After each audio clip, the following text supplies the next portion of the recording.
आज का पहला क्वेश्चन है, एक व्यक्ति किसी सामान को 96 रुपये में बेचकर 20% की हानि उठाता है तो 15% लाभ कमाने के लिए उस सामान को कितने में बेचना चाहिए था। देखिए इसमें क्या दे रखा, 20% की हानि हो रही है तो 20% का मतलब कितना हुआ, 20% का मतलब हुआ 1/5, यानी CP 5 हुआ और SP कितना हुआ 4, यानी 5 का सामान 1 की हानि से बेचा उसने। तो 4 हमारा क्या हो जाएगा SP, 4 की वैल्यू कितनी है इसमें 96 है, तो 1 की वैल्यू कितनी हो जाएगी, 1 की वैल्यू हो जाएगी 24 रुपये और 5 का मान कितना हो जाएगा 120 रुपये। अब कह रहा है उसको 15% लाभ कमाने के लिए उस सामान को कितने बेचना होगा।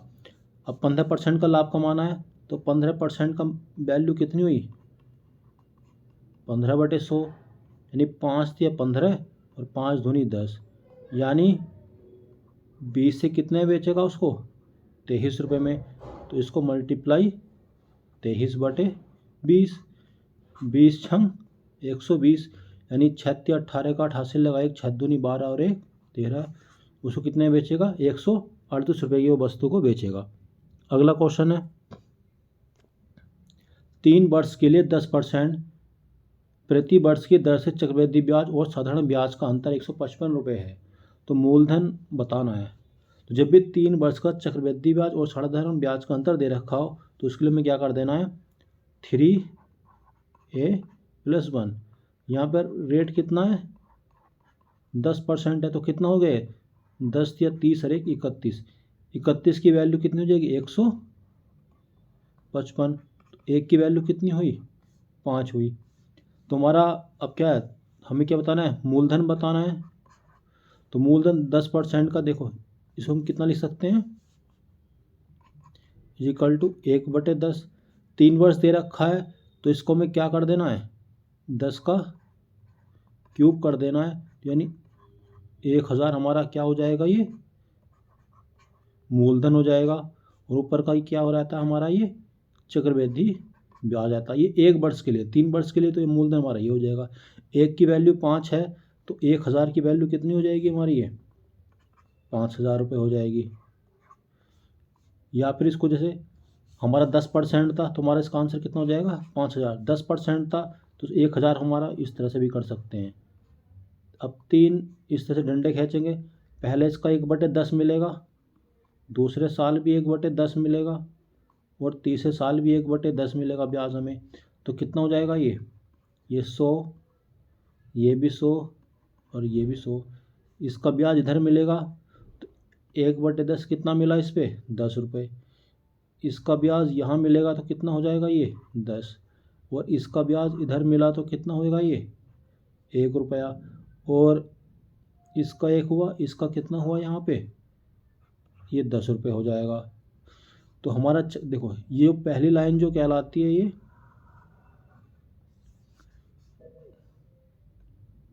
देख, तो यहाँ पे CI और SI का डिफरेंस कितना हो गया हमारे पास 10, 10 20, 10 30 और एक ही 31 रुपये हो गया।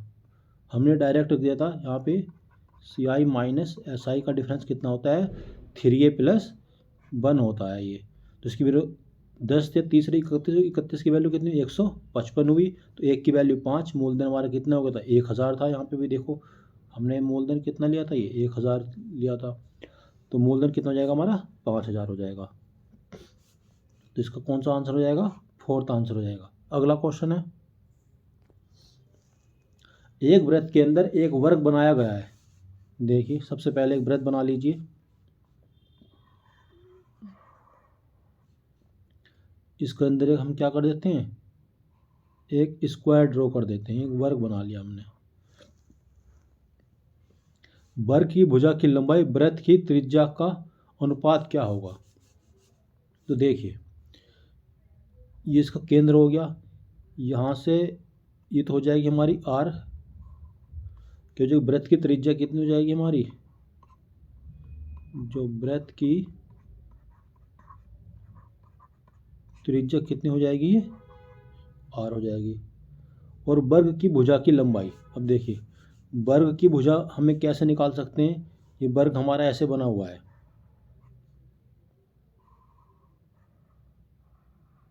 यानी हमारी रेडियस हुई, ये रेडियस हुई। अगर मैं इसको पूरा टच कर देता हूँ ऊपर तक तो ये क्या हो जाएगा? वर्ग का डायगोनल बन जाएगा, यानी विकर्ण बन जाएगा। और विकर्ण कितना होता है? वर्ग का विकर्ण कितना होता है? √2 होता है। √2 वर्ग का विकर्ण होता है।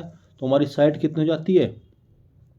तो साइड हमारी कितनी? √2, इसको आर, क्योंकि इतना आर था तो √2 आर हो जाएगा। ये वर्ग का विकर्ण कितना होता है? √2 आर। और इसकी वैल्यू हमारी कितनी है? इसको √2 ए मानो इसको, और ये वैल्यू हमारे पास कितनी है? 2 आर है। यानी जो हमारा वर्ग का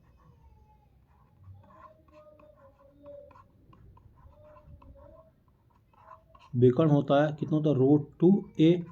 और क्वेश्चन में जब इसको जोड़ा हमने आर और आर, ये तो कितना हो जाएगा? 2 आर। तो ए की वैल्यू कितनी हो जाएगी? 2 आर अपॉन √2। तो ए बराबर कितना हो जाएगा हमारे पास?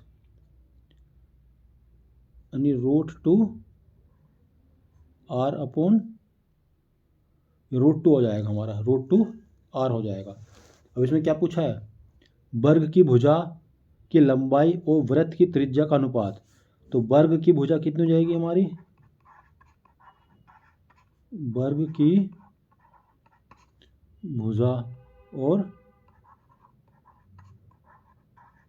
वृत्त की त्रिज्या। तो वर्ग की भुजा कितनी होगी? √2 आर। और वृत्त की त्रिज्या कितना है हमारी? आर है। तो ये कितना हुआ? आर से आर कैंसिल हो गया, तो कितना बचा हमारा? √2 1, यानी इसका आंसर कितना हो जाएगा? 4th ऑप्शन हो जाएगा। अगला क्वेश्चन है,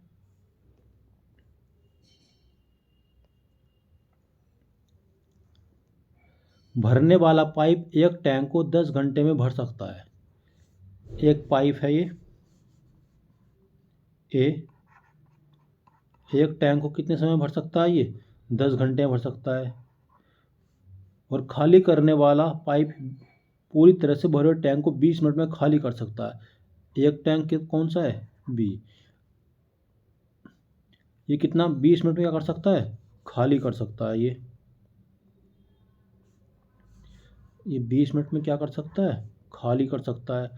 तो इनका एलसीएम कितना हुआ? 10 का और 20 का एलसीएम हुआ हमारा 20 एलसीएम हुआ।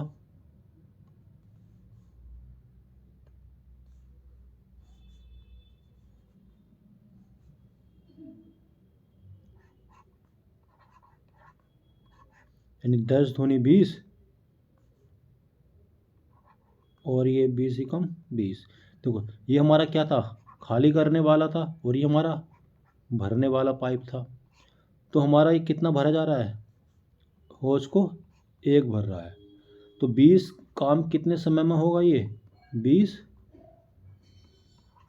घंटे में होगा। और दोनों पाइप को किस समय खोला जाता है? 6 बजे, यानी सुबह 6:30 पर खोला जाता है। इसमें 20 घंटे और ऐड कर देंगे, तो 6 बजे से 6 बजे तक 12 घंटे हो गए। और हमारे कितने घंटे और बचे? ये 20 में के 8 घंटे और बचे, तो प्लस के 8 कर देंगे हम। यानी 6 से 6 बजे तक 12 घंटे, और 6 बजे में फिर 8 जोड़ेंगे तो कितना हो जाएगा हमारे पास? 8 और 6 14, यानी 2:30 पर। तो यानी अगले दिन किस समय भरा टैंक कब तक भर जाएगा? 2:30 पे भरेगा ये अगले दिन तक। तो इसका आंसर कितना हो जाएगा? इसका आंसर हो जाएगा। अगला क्वेश्चन है, किसी लंबवृत्तीय शंकु का आयतन उस गोले के बराबर है। देखिए एक लंबवृत्तीय शंकु है और उसके गोले का आयतन क्या है? आपस में बराबर है। तो सबसे पहले हम लिख लेते हैं, एक शंकु बना लेते हैं। देखिए ये शंकु हो गया। ये गोला हो गया। शंकु का आयतन कितना होता है? 1/3 पाई आर स्क्वायर एच होता है। गोले का आयतन कितना होता है? 4/3 पाई आर क्यूब होता है। फिर कह रहा है जिसकी त्रिज्या शंकु के आधार की त्रिज्या से आधी है।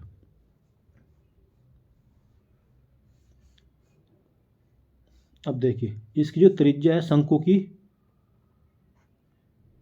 ये तो आर है, लेकिन जो गोले की त्रिज्या है ये कैपिटल आर, ये शंकु की त्रिज्या की आधी है।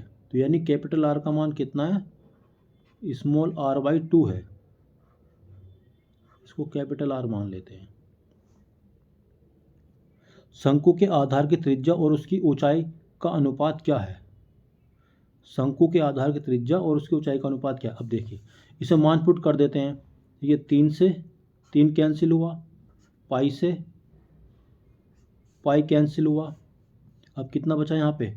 आर स्क्वायर एच, और ये 4 बचा। अब देखो आर क्यूब कर देंगे यहाँ पे, इसका r/2 का क्या हो जाएगा? ये क्यूब हो जाएगा। ये आर स्क्वायर एच, इधर कितना बचेगा? ये हमारा 4 r/8। 4 से 8 कटेगा कितने टाइम? 2 टाइम कटेगा। आर स्क्वायर से ये क्यूब कट गई है, तो यहाँ पे कितना बचा? h/r की वैल्यू कितनी बची? 1/2। इसने क्या पूछा है? शंकु के आधार की त्रिज्या और ऊंचाई का अनुपात पूछा है।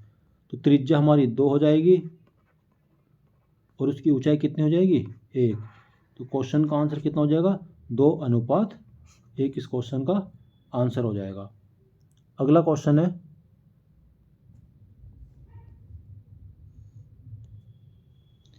ABCD एक समचतुर्भुज है जिसकी प्रत्येक भुजा 8 सेंटीमीटर है।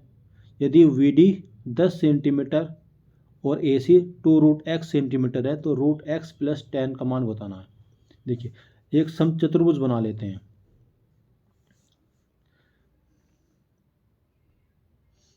देखिए समचतुर्भुज एक वर्ग भी हो सकता है। ये तो हमारा स्क्वायर हुआ, देखो यानी एक वर्ग हुआ।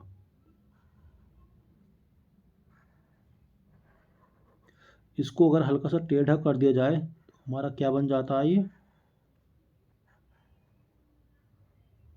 समचतुर्भुज बन जाता है जिसकी प्रत्येक भुजा कितनी है? 8 सेंटीमीटर है। मान लो ये 8 है सब। ये दोनों आकृति एक ही हैं, बस एक थोड़ा टेढ़ी और एक सीधा, एक स्क्वायर है। हम दोनों को मिक्स करके बड़ा आसानी से इस क्वेश्चन को सॉल्व कर लेंगे। इसका मान कितना हो जाएगा? ये A, B, ये C, ये D हो जाएगा। BD की लंबाई कितनी है? ये 10 है। यानी ये भी हमारा कितना हुआ? मान लो ये 10 हुआ। AC की लंबाई 2√x है। ये AC की लंबाई कितनी है? 2√x है। तो यानी ये कितनी हो जाएगी? √x हो जाएगी ये, और इधर भी √x हो जाएगी। हम कह सकते हैं इधर √x और ये इधर कितनी है? 5 हो जाएगी। देखिए हमारे ये इस तरह से एक आकृति बन रही है। देखिए किस तरह से बन रही है। ये 5 हुआ, ये 8 हुआ, ये √x हुआ। तो यहाँ पे हम पाइथागोरस प्रमेय लगा सकते हैं, क्योंकि एक समचतुर्भुज का जब डायगोनल एक दूसरे को काटते हैं तो वो 90 डिग्री पर काटते हैं। तो देखिए यहाँ पे क्या हो जाएगा? 8 का स्क्वायर कितना हुआ? 64। √x का स्क्वायर कितना हुआ? x हुआ। और 5 का स्क्वायर कितना हुआ? 25 हुआ। तो यहाँ से x की वैल्यू कितनी आ गई? 64 माइनस के 25। तो कितना आ गया? ये हमारा 39 आ गया। वैल्यू किसकी निकालनी है? हमें वैल्यू निकालनी है √x + tan की। तो यहाँ पे कितना हो जाएगा? 39 + tan कितना हो गया? ये 49, जिसकी वैल्यू कितनी हो जाएगी? 7। हमारे क्वेश्चन का आंसर कितना हो जाएगा? 7 सेंटीमीटर। अगला क्वेश्चन है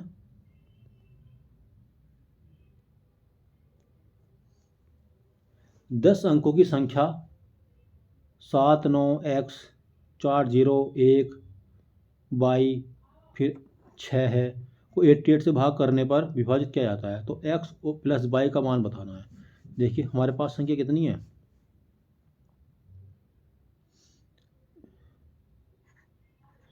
ये 79x 1 2 3 4 और 1 और बाई और 6, किससे डिवाइड कर रहे हैं हम इसको 88 से। अब देखिए 88 को हम दो वेरिएबल हैं इसके अंदर, दो पार्ट में इसको हम तोड़ लेते हैं, यानी 8 मल्टीप्लाई कितना कर सकते हैं 11। अब देखिए 8 को काटने का 8 से किसी संख्या को डिवाइड करना क्या नियम है, लास्ट की 3 संख्या कितना होना चाहिए 8 से डिवाइड होनी चाहिए। कौन कौन सी संख्या लास्ट की 3, इसमें एक देखिए ये संख्या जो है हमारी 1y6 8 से डिवाइड होनी चाहिए। तो मैं यहाँ पे y के स्थान पर क्या रख सकता हूँ मैं 0 1 2 फिर 3 4, इस तरह से मैं पुट कर सकता हूँ। यहाँ पे मैंने 8 का पढ़ा, मैं यहाँ पे 0 रखूँगा तो 8 ही कम 8, मैंने यहाँ पे y की वैल्यू 0 रखी तो 8 ही कम 8 2 26 नहीं कटेगा, 8 3 24। मैंने 1 रखा 8 ही कम 8 3 36 8 से भी नहीं कटेगा। मैंने 2 रखा यहाँ पे 8 ही कम 8 4 46 नहीं कटेगा। मैंने जैसे यहाँ पे 3 रखा तो 8 ही कम 8 यहाँ पे कितना हो जाए 5 56 और 8 सत्ते 56, यानी जैसे ही मैं यहाँ पे y की वैल्यू 3 पुट करता हूँ तो ये मेरी संख्या कितनी होती है पूरी पूरी डिवाइड हो जाती है, यानी 3 पुट करते ही। अब 11 से काटने का नियम देखेंगे। जो 11 से काटने का नियम है, जो हमारी इवन और ओड संख्या होती हैं उनका अंतर कितना होना चाहिए 0 होना चाहिए या फिर 11 के मल्टीपल में होना चाहिए। अब देखिए हम इसमें कितना, देखिए बाई 6 में 1 जोड़ेंगे 11 से काटने के लिए 7, फिर एक संख्या छोड़ेंगे 0 लेंगे, फिर एक संख्या छोड़ेंगे 0 लेंगे, फिर एक संख्या छोड़ के 9 जोड़ेंगे, फिर एक संख्या छोड़ के यानी 7 नहीं इसको नहीं लेंगे। देखिए 6 और एक 7 7 9 16, तो हमारे पास कितना हुआ ये 16 हुआ। ये किसके बराबर रहेगा देखिए है 3, एक संख्या छोड़ते चले जाएंगे 3 में 0 जोड़ेंगे, फिर 3 में x जोड़ेंगे 3x और 7 हमारे पास ये हो जाएगा 7 और 3 10, यानी 10 प्लस के x। तो यहाँ से x की वैल्यू कितनी मिली हमें 16 में से 10 गए हमारे पास कितना हो जाएगा 6, यानी x मेरे को 6 मिला है और y की वैल्यू मुझे कितनी मिली है 3 मिली है। हमें वैल्यू किसकी फाइंड आउट करनी है x प्लस y की वैल्यू फाइंड करनी है। तो x का मान कितना हो जाएगा हमारा, x का मान 6 हो जाएगा और y का मान कितना हो जाएगा 3। तो हमें कितनी वैल्यू मिली यहाँ से 9। हमारे क्वेश्चन का आंसर कितना हुआ 9। यानी x इस तरह के जो क्वेश्चन होते हैं सबसे पहले हम कितने वेरिएबल हैं इसमें 2 वेरिएबल हैं, तो हम जो 88 है इसको 2 पार्ट में डिवाइड कर लेंगे, एक ओड ले लेंगे या एक इवन कोई सा भी ले सकते हैं। तो 2 पार्ट में किसका हो जाएगा 8 गुणा 11 हो जाएगा 88 हो गया। सबसे पहले देखेंगे 8 से काटने का नियम क्या है। 8 से काटने का नियम है लास्ट की 3 डिजिट 8 से कट जानी चाहिए, तो वो संख्या क्या होती है 8 से कट जाती है। उसी तरह से 11 का काटने का नियम क्या है, इवन और ओड संख्या जो होती हैं उनको बराबर रख दो या फिर उनका डिफरेंस 0 होना चाहिए या फिर वो 11 के मल्टीपल में आना चाहिए उनका डिफरेंस। ये हमारा 11 से काटने का नियम होता है। अगला क्वेश्चन देखेंगे अब हम।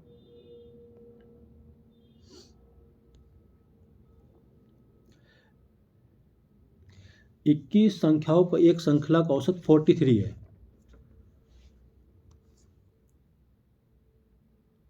उनमें से प्रथम 11 संख्याओं का औसत 33 है और अंतिम 11 संख्याओं का औसत 53 है। तो हमें 11वीं संख्या बतानी है। तो देखिए कितनी संख्या टोटल ये 43 संख्या है। देखिए तो 21 संख्याओं का औसत कितना हो जाएगा, यहाँ पे गिवन है हमारा 21 संख्याओं का, ये हमारी संख्या हो गई है इधर, एक सेकेंड,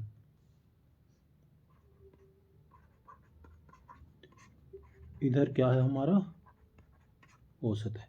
तो 21 संख्याओं का औसत कितना है हमारा ये 43। तो इनका योग कितना हो जाएगा, योग होता है हमारा संख्याओं का औसत से मल्टीप्लाई कर देते हैं तो हमारा कितना आ जाएगा, उसका योग हो जाएगा। तो जल्दी से बताइए इसको करके हमारा योग कितना आ जाएगा। 21 या 63 का 3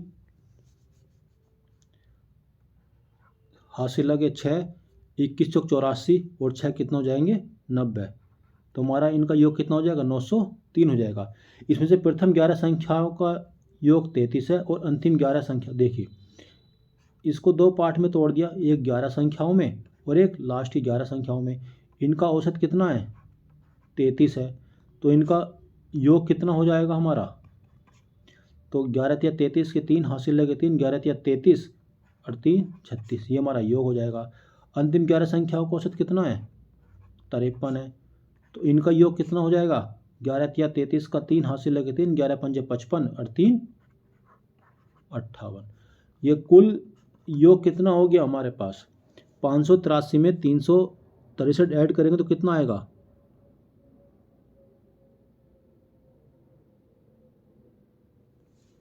देखिए 3 और 3 ये 6 हो जाएगा, 8 6 14 का 4 हासिल लगा 1, 5 से 3 8 और 1 9, 946 हो जाएगा। तो हमारे पास देखो ऊपर कितनी संख्या थी 11 संख्याएं थी और नीचे कितनी होगी 11 और 11 22 संख्या हो गई। तो 22 का कितना 946 है, तो एक संख्या एक्स्ट्रा है इसमें, तो 903 को इसमें से हम क्या कर देंगे माइनस कर देंगे, तो कितना आ जाएगा ये 3 आ जाएगा और ये 43 आ जाएगा हमारा। तो हमारी जो 12वीं संख्या है ये, यानी संख्या की 11वीं संख्या, तो 11वीं संख्या जो है, जो एक्स्ट्रा संख्या है वो कौन सी है हमारी 43 हो जाएगा इसका आंसर। अगला क्वेश्चन है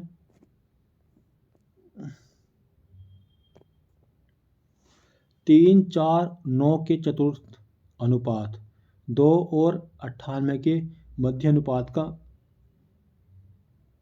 अनुपात बताना है इनका।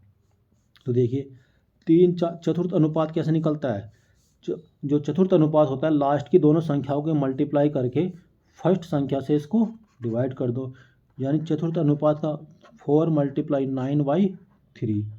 और मध्य अनुपात कैसे निकलता है, अंडर रूट दोनों संख्या हो जाएगी 2 × 98।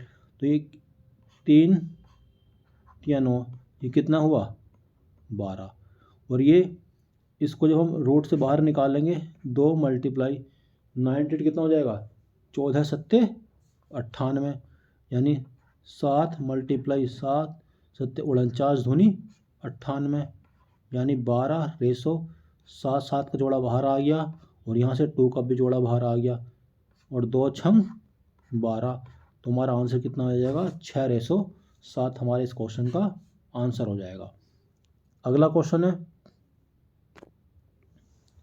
2/3 डिवाइडेड 3/7 प्लस का 14/5 मल्टीप्लाई 1 सही 2/3, यानी ये पूरा क्वेश्चन लिखा हुआ है। इसको जब हम सॉल्व करेंगे तो देखिए कैसे करेंगे। सबसे पहले क्वेश्चन में अगर जो का दिया होता है इसको सॉल्व करते हैं, तो पहले इसको ऐसे लिख लेते हैं 2/3 ये डिवाइड 3/7 मल्टीप्लाई 14/5, 7 से 14 काटा तो कितना आया 2 आया, मल्टीप्लाई 3 × 3 और 2 5/3, 3 से 3 कैंसिल हो गया माइनस के ब्रैकेट 3 दूनी 6 और 1 7/2 माइनस के 6 दूनी 12 और 1 13/6 हुआ। तो देखिए ऊपर कितना 5 से ये 5 कैंसिल हो जाएगा, तो यहाँ पे कितना बचेगा ये बचेगा 2। देखिए हमें 2/3 डिवाइडेड बाई यहाँ बचा 2 माइनस के, इसका एलसीएम लेंगे हम, तो इसका एलसीएम कितना हुआ 6 हुआ, 2 तिया 6 और 7 तिया 21 माइनस के ये कितना है हमारा 13 है। तो ये 2/3 डिवाइडेड 2 माइनस के, अब ये 21 में से 13 का कितना आ गया 8, 8/6, 2 चौक 8 और 2 तिया 6, 2/3 डिवाइडेड 3 दूनी 6, 6 में से 4 का कितना आ गया 2/3। अब हमेशा देखिए जब ये डिवाइड होता है तो ये क्या हो जाता है, मल्टीपल हो जाता है और संख्या हमारी पलट जाती है। ये 3/2, 3 से 3 कैंसिल, 2 से 2 कैंसिल, तो हमारा आंसर हुआ 1।